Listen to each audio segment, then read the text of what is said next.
দাদা এই জায়গার নাম কি? কাশীপুর। খাসি কি আপনার দাদার নাম ছিল? না, এটা আমার বাবার নাম ছিল। তাহলে আপনার দাদুর নাম কি? নাম জানি আপনার কাম কি? আমার কামটাই হইল নাম জানা। আরে মশাই আপনি এখান থেকে যান তো। আমি মশাই না, আমি বলাই। আরে আপনি যেন এখান থেকে যান। আরে আপনি আমাকে জান বলছেন কেন? জান তো প্রেমিকাকে বল। ওরে আমার ভাই বলেছে আপনি এখান থেকে যান। ভাই যখন বলেছেন তাহলে 100 টাকা দেন। ওরে আমি কেন আপনাকে টাকা দেব? ওই যে ভাই বললেন। ওরে বাবা আমি এখন পাগল হয়ে যাব।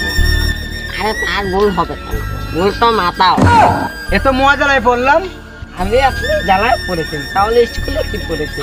আমি স্কুলে যাইনি। স্কুলে যাননি? না। তাহলে কোথায় গিয়েছিল? আরে আপনি আমাকে ডিস্টার্ব করেন না তো, আপনি যান।